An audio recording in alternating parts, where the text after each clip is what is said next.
Hello everyone, welcome to this week's edition of the Weekly Sting. Happy to be back after a brief hiatus over the last few weeks, but we promise we'll be here every single week from here on out throughout the rest of the semester. We're going to change up the look of our show a little bit. Obviously you've seen the awesome new opening that we have. Also, not going to get to the recaps just yet. We'll get to those later in the show. So let's get right into our first guest, softball player Leslie Bourgeois. Happy to have you on the show. Thanks so much for coming on. Thank you for having me. Excuse me, let's go right into the softball season to this point. 12 games for you guys so far, 5-7 record. Haven't had too many games at home, including a game against Randolph that you're going to have to take on Wednesday night. And then you are home on Thursday. You're at home against another top 5 team, another top 10 team. From your all's perspective as players, how much does that benefit you all moving forward as you play top-notch teams this early in the season? When we play top-notch teams, it helps us. If we weren't to win the ODAC tournament, then if we beat teams, then it gives us a higher chance of getting a bid to move on to regionals. Right. So that's really the main reason. And plus, it's better competition. We're able to work better, see how we improve as a team against these top-notch teams and stuff like that, and see how well we just work as a team together to see how well we're doing throughout the season. You guys, like I said, are 12 games in, 13 games after the Randolph game will be.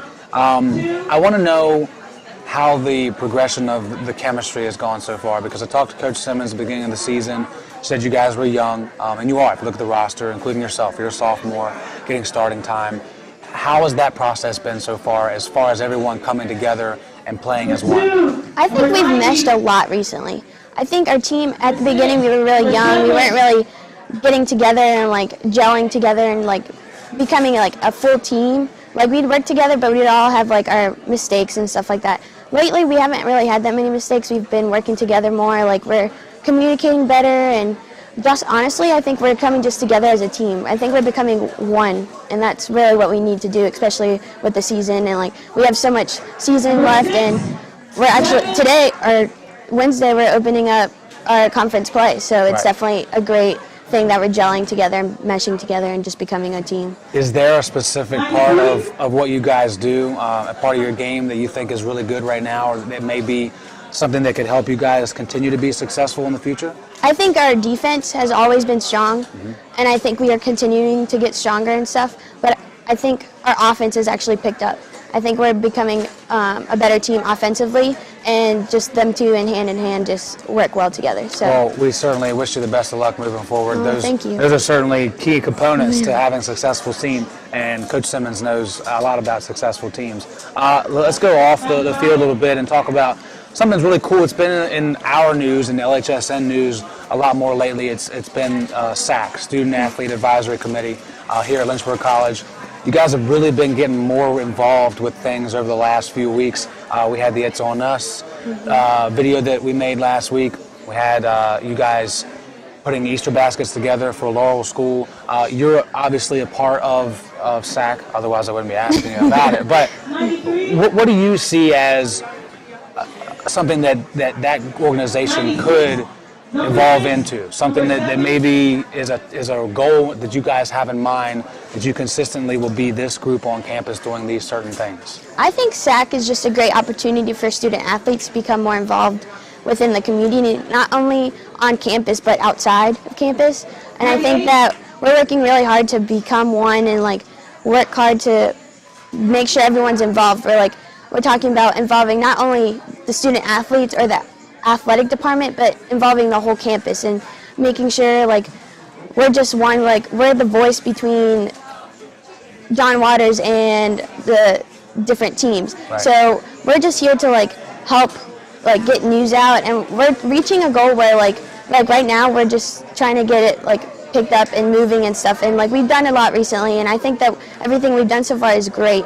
And I think that we're just going to continue to get bigger, and it's just going to be a more pronounced name on campus, and I think it's just going to be turned into a great organization. You guys certainly put a lot of effort into, especially this semester, getting the word out. So I'm sure the future will be full of good things. And the fact that you guys don't have any seniors within the committee either is cool, because this group that's getting it started will come right back in the fall and continue those things. So that's very, very good news. We're all very excited about what else ESAC can do. Now, for you from a personal level, as a sophomore, you still got some time to go, obviously, before you have to worry too much about a career. But you do have something in mind. You would like to be a physical therapist? Yes. What kind of area would you like to work in when you get there? I'd rather work with athletes, just like myself, or I'd rather be able to work with the military and help them with their physical therapists. Okay. And be Is there any specific reason for choosing those two? As an athlete, I've gone through PT and stuff like that, so I know where that aspect is from, and I've researched about the military, and I've thought it'd be cool to work with veterans and people that are disabled and stuff like that have fought for our country, and I think it'd just be a little thing for me to pay them back for working so hard and fighting for our country and keeping us. Every little bit counts, yes. Right? Every little bit helps. One of the cool things that you mentioned that you volunteered as was volunteering in an election poll. Obviously, the election is very much in the news, has been for about a year and a half now. What did you do at the election poll, and what do you take from that? When you think back about it, what was something that maybe happened that you didn't expect? The election poll I volunteered at was for the governor of Virginia, and which was a couple years ago. But I honestly learned a lot. You don't really realize how many people come out, even though it's not as big of an election as president as it's coming up to be. But there's a lot of people that come out to vote and make themselves heard, and just the process. I learned more about the process, and me being a potential voter and stuff like that. I just learned what to look for and how I could go about it and what options I have to do it and stuff like that. So it was a big learning experience for me. That is one of the best things about volunteering, is just having that experience and figuring out maybe something that you didn't know before. Last thing I want to ask you is just back to softball real quick, some parting words, if you will. What do you think, when you look at what this team is capable of doing, what do you think is a reasonable expectation for the end of the season? I honestly think we're going to win ODEX. You're going to win? We're going to win. Okay. I think that we have the potential to win. We have we have all the right pieces to do it. It's just a matter of fact if we come together and work as a team to get it done. So I like that. I like that a lot. You heard it here. Bold statement from Leslie Bourgeois. Well, thanks so much for coming on the show. I really appreciate it. When we come back, we will hear from men's lacrosse senior Dane Angell on the Weekly Sting.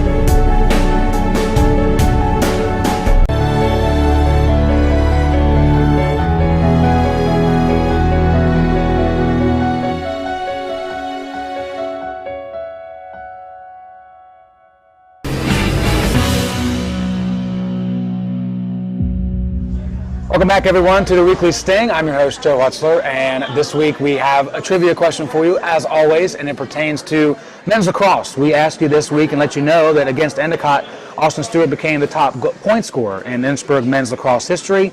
Who did he pass?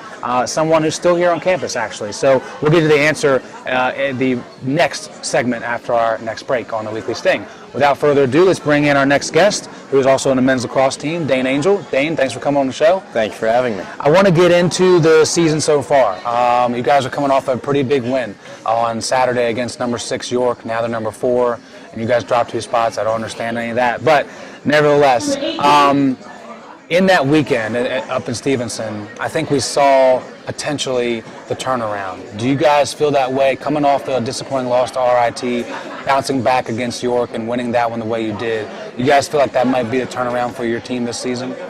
Absolutely. I think we kind of got a little lost against RIT and didn't really run our game plan exactly as we had anticipated that we would, and sort of let them take control of the game, and it was awesome to play the next day against York and kind of figure that out, and we definitely played more to our game plan, more to our speed, and controlled the tempo a little bit more, and paid off for us. So I think if we can keep carrying that throughout the rest of the season, it's going to be a good turnaround. What's something that you guys did against York that has become maybe talk around either the locker room or with the coaches that, hey, we did this really well, let's keep doing that and we'll be successful? I think we wanted to focus, like I said, controlling, sort of playing our game and controlling the tempo and really getting a little more production out of some more guys on the field. And I think we definitely saw that against York. You had a couple more guys scoring or a couple more guys making plays, so it's not just Austin and Aaron all the time. Right. And you get a few more guys up in the stat board and helping out. What would you say about your personal game of this year? You know, where you are in the midfield and having to be coming in and be someone that can also score in certain situations, be that third or fourth person outside of Austin and Aaron. How would you grade your game so far to this point in the season? I think I could definitely step it up, but I think playing off of a little bit of last year, a lot of what I did was trying to draw a slide and move the ball to Aaron behind, and then he could bump it up to Stu, and hopefully Stu had a guy recovering to him, and he would have the opportunity to make a move or take a shot. I think this year I need to develop a little bit more and start focusing on being able to maybe beat that slide, or if the slide doesn't come, re-dodging and working a little bit more so I can get a couple more shots. Is that a role that the coaches have put you in this year that's different, or you just see that you have to change your game a little bit? A little bit of both. I think the way things worked last year, it just worked out that way. We had the ability to do that kind of offense, and I think now it's just to get a little bit more production out of me and hopefully make me a little bit more of a threat, because if you're not scoring, they're not going to slide. So right. Good hopefully I can just create a little bit more. So I guess I kind of put that on myself. Last thing I want to ask you about this season to this point is just looking ahead to Washington and Lee. You know, they may not be the best team on paper, but do you guys feel like anytime you play them, it's going to be a dogfight because of the proximity and because of the ODAC label, and it's a 7 o'clock game at Schellenberger? I mean, it's probably going to be a pretty good atmosphere. Do you guys prepare that no matter how well or how bad they're doing, they're going to give you their best? Absolutely. I think any game in the ODAC is a huge game like that, especially if you play in any of the top 3, 4, 5 teams. And obviously being where we came from last year, we got a target on our back. So I think it's always a fight, any game you play in the ODAC, and this one should be no different. And they're a talented team, and I think if we can play our game and do everything we need to, then it should turn out our way. It's going to be a really, really fun game. Just make sure you're there. If you can be there on Saturday night, nobody has that atmosphere that Schellenberger does on a Saturday night at 7 o'clock. So come out and make sure you enjoy that. Now let's go off the field and let's talk about you're a senior now, so obviously you're thinking ahead a little bit, maybe not at this very moment, but you've thought about after graduation how things are going to go. Interestingly enough, you would like to go into the Navy and then extend that even further into being a federal officer? Mm-hmm. What attracts you to that idea? So my dad was in the Navy for 21 years, and that kind of just, I grew up sort of as a kid, the early part of my life, just being a Navy child, and it was a really awesome experience, and I really enjoyed it. Mm-hmm. And as I got older, I just kind of realized that was sort of the way I wanted my life to go. I think it gives you some really awesome experiences and teaches you a lot about yourself. Mm-hmm. So that's sort of how I want to go with that. And then I'm a criminology major, so very interested in crime, obviously. I think after that I'd like to do federal law enforcement, like DEA sort of deal. Oh, okay. So, so I just find that interesting, and I think that'd be something that I would really enjoy. It's definitely interesting, and it's definitely not something that everybody decides they want to do, put themselves in danger. So good on you for that. I appreciate that. Volunteer work, you said it perfectly in your email to me.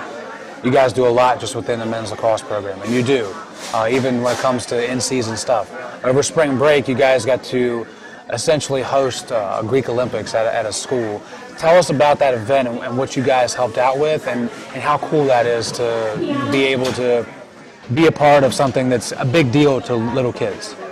That was an awesome experience. We got to go over to Paul Monroe Elementary and help out, I think it was 3rd or 4th grade kids with, they're learning about Greek civilization, so they do a little Greek Olympics, and they have chariot races and javelin throws where they throw a broomstick. So it was a lot of fun, and they put Coach put us in charge of individual teams, and we just kind of watched and helped these kids out with these events, and they had a blast. I had a blast. I think everyone was having a great time. It was a lot of fun. So it's definitely an awesome way to sort of give back. And Coach was talking about it. He's like, that's something that you'll remember forever, and those kids will remember forever. They'll remember the time the Lynchburg lacrosse team came and helped them throw a broomstick across a field in 4th grade. So they will remember that. I promise you that. When I was in 4th grade, I remember those little things as well.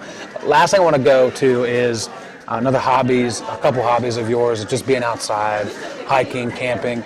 You mentioned that there's a TV show called Alone, which I haven't seen. What is the TV show about, and why would you want to be on it? Because it doesn't sound like an appealing show just from the title.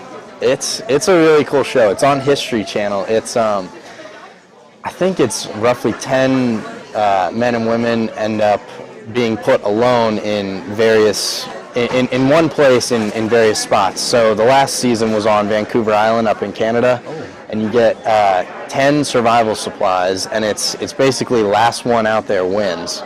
Wow. So you don't know if anyone else has left or has stayed, but you can stay for up to a year. So you get these 10 items, and you get to kind of make your way in the wilderness. Yeah. So I thought it was a really cool show. Hey, man, if you want to do that, more power to you. Just let us know so we can, cover it. But I don't want to be out there for a whole year. But if you want to, you go right ahead, all right? Dane, thanks for coming on the show. Really appreciate it. And big good luck to you for this weekend coming up and throughout the rest of the year. I think Lynchburg men's lacrosse has kind of been put on the back burner, but we got plenty of time to make up for that. So thanks a lot for coming on, and good luck, man. Absolutely. Thank you for having me. We're going to come back after this break and hear from head golf coach John Howard on the Weekly Sting.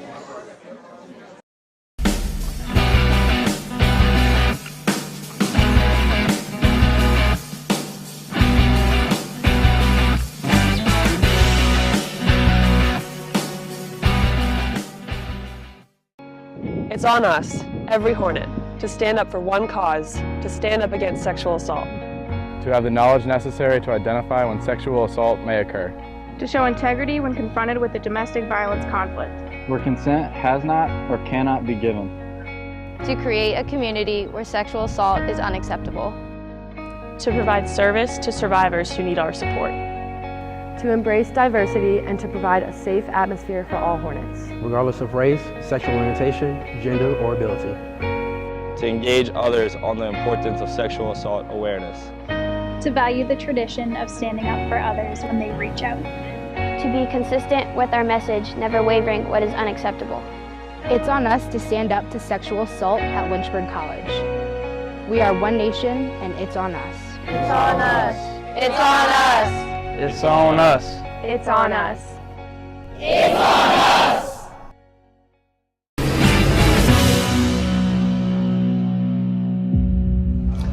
Welcome back, everyone, to this week's edition of the Weekly Sting. I'm your host, Joe Hutzler, and before we get to our last guest, we have a trivia answer to get to. And in the last segment, we told you that after the Endicott game, Austin Stewart became the top point scorer in Lynchburg men's lacrosse history, and we asked you, who did he pass on that path? And he actually passed his current assistant coach, Dylan Hoff, who was the all-time leading scorer until that point. Dylan, of course, an All-American as well. Austin well on his way to extending that and maybe even making it insurmountable for anybody else. Let's get to our last guest. Let's talk to head coach for the golf team here at Lynchburg College, John Howard. First of all, thanks for coming on the show. Thank you for having me. I appreciate you coming on and talking about, getting a chance to talk about a sport that we don't hear a lot about. Yeah. And you guys have been in the Lynchburg sports news here lately because of a invitational that you guys hosted at Poplar Grove, ended yesterday. I think, without going into the team aspect and what you guys did or didn't do, as a whole, for Lynchburg College to be able to host something this early in the season and have the amount of participants that you had, that's got to be a pretty big deal from you, especially coming in your first head coaching job. Yeah, it was definitely nerve-wracking, but as a coach at Lynchburg College, I did some research and made sure I went back to the history and knew what I was getting into.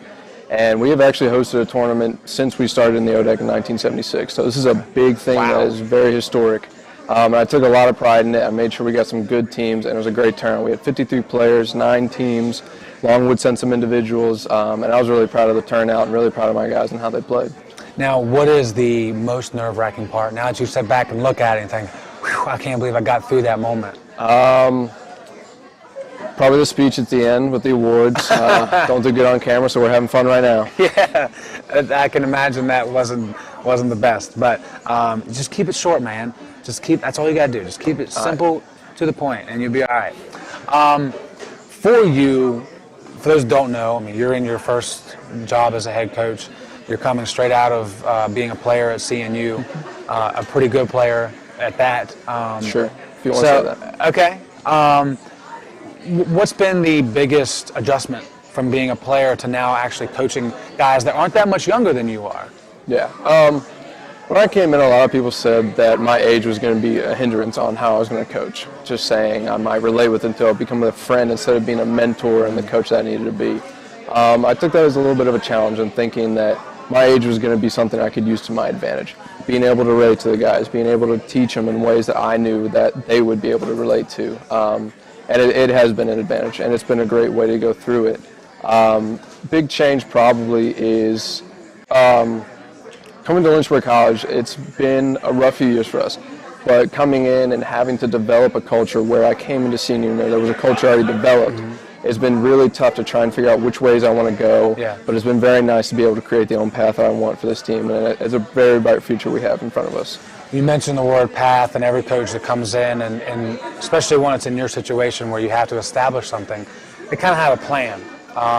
What is your plan, and how long would the plan take that you hope anyway for it to come to fruition? Yeah, anybody that I've come in contact with in the program, whether it's recruits or guys or the parents that I've met, I tell them my main goal is to get us in the NCAA championship. I was able to go twice when I was at CNU, and it's just a blast. No one have to worry about exams. It's a full week of guys that you get to play golf with and just have fun. That's the long-term goal. That's the biggest one that we have. Right before that, it'll be winning ODACs, which I think we can finish top 5 this year. I'm definitely confident we can. We were very close last year, and it's just developing players into great golfers that have a great mental game, but as well as great student athletes and great gentlemen. Now, as a coach, you have a lot to do when it comes to your sport. However, there are some times when you can just relax and be your own self. So what's something that John Howard likes to do when he's not on the golf course, whether it's being a coach or just going out and messing around? I love to go hiking. I like to be outdoors. Obviously with golf you're out there, but I try and involve the guys in doing other things. Like we're probably going to go to some Hillcats games once we start up. Love sports. Take them on a hiking trip, maybe over the flat top or sharp top, and try and develop a team dynamic and chemistry that will help us get to the ODAC championship and get to the NCAA championship. Are those some things that you experienced when you were a player? Is that what you take from? We did a lot of stuff as a team. It's hard to do a lot of things just because we're students, we don't have a lot of money, and I know a lot of the guys here are the same way, but we try and find the cheap things, the free things that we can go out and have a lot of fun with, and we know that it'll help team bonding, help us be able to gel as a team more, and I think that's what I'm trying to do here as well. Now, last week you guys were in the on the website and in the news for something that's really cool that you've done in the Wake Fieldhouse as far as essentially an indoor practice kind of facility. Tell us more about why you decided to make sure that there was a place for the guys to go when the weather was bad and they could still practice their game. And it's going back to, as you were saying, like what was different from CNU that they're here. And that was one of the things I wish we had at CNU. We didn't really have a great place for us to go when it rained or over the winter. And that was one of my main goals that I told Coach Waters, that when I first got here, I wanted to have somewhere they could practice in the winter. They warned me that it would get really cold and the winter could rally on for quite a while into the season sometimes. So once I got the go-ahead to plan out an area and all that types of stuff, I made sure I started reaching out to donors, past alumni, families, friends, everyone of the LC golf program. And we've been gracious enough to have a lot of donations to where we could get what's called a flight scope, it's a simulator, and build a 400 square foot putting area that the guys can go to any time of the day. That's awesome. So I might have to sneak on down to, because I need some help. I need some help big time. I got you. I might have to walk down there to Wake and do that. Last thing I want to ask you is, back to the coaching thing. I know we keep harping on it, but it's a big deal. I mean, especially for someone coming right out of school to get a coaching job. That's huge. That doesn't happen every day. What's been your most favorite part about it? What have you loved most about being able to be out there and be in that administrative role? Oh, man. I know it's a broad question. I understand that. I honestly had no idea what I wanted to do. I was able to help out with the senior team for a year while I finished up my degree. And I started to get into coaching. I was like, I think to do this. And when Coach Waters offered me the position, I was a little nerve-wracking because I didn't know how I was going to be, learning all the new things. But honestly, just as a whole, coaching has been great. I've gotten to be able to get to know guys. I've been able to help them with things on and off the course. And the way that I've come to relate to it is I'm able to help people develop themselves into men that they would be proud of, that their families would be proud of, and that I would be proud of. And I just want them to go on and learn the lessons they learn on the course and off the course and carry them through their life. Amen. I think that'll do it. I think that's a great way to end it. Thanks so much for coming on the show, John. I really appreciate it. Yeah. Good luck with the rest of the season. Thank you very much. That's going to do it for this week's edition of The Weekly Sting. Make sure you tune in same time, same place next week for episode number 14. We're getting close to the big 2-0 here at LHSN.